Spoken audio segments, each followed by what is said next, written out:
DK Suresh ಹೆಸರಲ್ಲಿ ಐಶ್ವರ್ಯ ಗೌಡ ವಂಚಿಸಿದ್ದಕ್ಕೂ ಪ್ರತಿಕ್ರಿಯೆ ಕೊಟ್ಟಿದ್ದು ಐಶ್ವರ್ಯಗೂ ನನಗೂ ಯಾವುದೇ ಸಂಬಂಧವಿಲ್ಲ. ಈ ಕಾರ್ಯಕ್ರಮಕ್ಕೆ ಕರೆದಿದ್ರು ಹೋಗಿದ್ದೆ. ಐಶ್ವರ್ಯ ಗೌಡ ಜೊತೆ ಯಾವುದೇ ನಂಟಿಲ್ಲ ಅಂತ ಡಿಕೆ ಸುರೇಶ್ ಸ್ಪಷ್ಟಪಡಿಸಿದ್ದಾರೆ. ಇಡಿ ಏನ್ ಪ್ರಶ್ನೆ ಕೇಳ್ತಾರೋ ಮಾಹಿತಿ ಇಲ್ಲ. ಐಶ್ವರ್ಯ ಗೌಡ ನನ್ನ ತಂಗಿ ಅಂತ ಹೇಳ್ಕೊಂಡು ಓಡಾಡಿದ್ದರ ಬಗ್ಗೆ ಈಗಾಗಲೇ ಕಮಿಷನರ್ಗೆ ಪತ್ರವನ್ನ ಬರೆದಿದ್ದೆ. ಸಮಗ್ರ ತನಿಖೆ ನಡೆಸುವಂತೆ ಪತ್ರದಲ್ಲಿ ಉಲ್ಲೇಖಿಸಿದ್ದೆ ಅಂತ ಹೇಳಿದ್ದಾರೆ.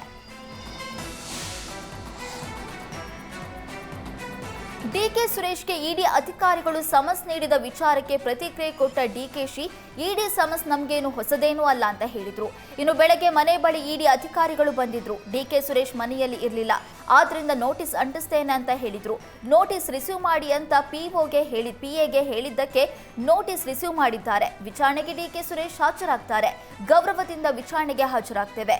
ಆದ್ರೆ ಡಿಕೆ ಸುರೇಶ್ಗೂ ಪ್ರಕರಣಕ್ಕೂ ಯಾವುದೇ ಸಂಬಂಧ ಇಲ್ಲ ಅಂತ ತಿಳಿಸಿದ್ರು. ಚಿನ್ನಸ್ವಾಮಿ ಕ್ರೀಡಾಂಗಣದಲ್ಲಿ ಕಾಲ್ತುಳಿತ ಪ್ರಕರಣಕ್ಕೆ ಸಿಎಂ ಡಿಸಿಎಂ ಕಾರಣ ಅಂತ ಇದ್ದ ಬಿಜೆಪಿ ಇಂದು ರಾಜ್ಯ ಸರ್ಕಾರದ ವಿರುದ್ಧ ಪ್ರತಿಭಟನೆ ನಡೆಸಿದೆ. ಬಿಜೆಪಿ ರಾಜ್ಯಾಧ್ಯಕ್ಷ ವಿಜೇಂದ್ರ, ವಿಪಕ್ಷ ನಾಯಕ ಅಶೋಕ್ ನೇತೃತ್ವದಲ್ಲಿ ಫ್ರೀಡಂ ಪಾರ್ಕ್ನಲ್ಲಿ ಧರಣಿ ನಡೆಸಲಾಗಿದೆ. ಸಿಎಂ ಸಿದ್ದರಾಮಯ್ಯ, ಡಿಕೆಶಿ ರಾಜೀನಾಮೆಗೆ ಆಗ್ರಹಿಸಲಾಗಿದೆ. ರಾಜ್ಯ ಸರ್ಕಾರದ ವಿರುದ್ಧ ಘೋಷಣೆ ಕೂಗಿ ಆಕ್ರೋಶ ಹೊರಹಾಕಿದ್ದಾರೆ. ಸಿಎಂ ಸಿದ್ದರಾಮಯ್ಯ ಮನೆಗೆ ಮುತ್ತಿಗೆ ಯತ್ನಿಸಲಾಗಿತ್ತು. ಆದರೆ ಫ್ರೀಡಂ ಪಾರ್ಕ್ನಲ್ಲಿ ಬಿಜೆಪಿ ನಾಯಕರನ್ನ ವಶಕ್ಕೆ ಪಡೆಯಲಾಯಿತು. ಬಿಜೆಪಿ ನಾಯಕರ ಬಂಧನದ ವೇಳೆ ಹೈಡ್ರಾಮವೂ ನಡೆಯಿತು. ನಟ ಕಮಲ್ ಹಾಸನ್ ನಟಿಸಿರುವ ಥಗ್ ಲೈಫ್ ಚಿತ್ರವನ್ನ ಕರ್ನಾಟಕದಲ್ಲಿ ರಿಲೀಸ್ ಮಾಡುವಂತೆ ಸುಪ್ರೀಂ ಕೋರ್ಟ್ ಸೂಚಿಸಿದೆ.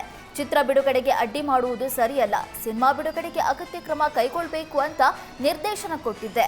ಜೊತೆಗೆ ಕೋರ್ಟ್ ರಾಜ್ಯ ಸರ್ಕಾರದ ಪ್ರತಿಕ್ರಿಯೆ ಕೇಳಿದೆ. ಸಿಬಿಎಫ್ಎಸ್ ಪ್ರಮಾಣ ಪತ್ರದ ಚಿತ್ರ ರಿಲೀಸ್ ಆಗಬಹುದು. ಸಿನಿಮಾ ನೋಡೋದು ಬಿಡೋದು ಜನರ ಆಯ್ಕೆ ಆಗಿದೆ ಅಂತ ಕೋರ್ಟ್ ತಿಳಿಸಿದೆ. ಆದರೆ ವಿತರಕರೇ ರಿಲೀಸ್ ಮಾಡೋಕೆ ತಯಾರಿಲ್ಲ ಅಂತ ಫಿಲಂ ಚೇಂಬರ್ ಅಧ್ಯಕ್ಷ ನರಸಿಂಹಲು ಹೇಳಿದ್ದಾರೆ. ಕೋರ್ಟ್ ಆದೇಶಕ್ಕೆ ನಾವು ತಲೆಬಾಗ್ತೇವೆ, ರಿಲೀಸ್ ಮಾಡಲ್ಲ ಅಂತ ನಾವು ಎಲ್ಲೂ ಹೇಳಿಲ್ಲ. ಭಾಷೆ ಬಗ್ಗೆ ಮಾತನಾಡಿದ್ದಕ್ಕೆ ಕ್ಷಮೆ ಕೇಳಿ ಅಂದಿದ್ವಿ ಅಂತ ತಿಳಿಸಿದ್ರು. ಕನ್ನಡ ಪರ ಸಂಘಟನೆ, ಸರ್ಕಾರದ ಪರ ನಾವಿರ್ತೇವೆ ಅಂತ ತಿಳಿಸಿದ್ದಾರೆ.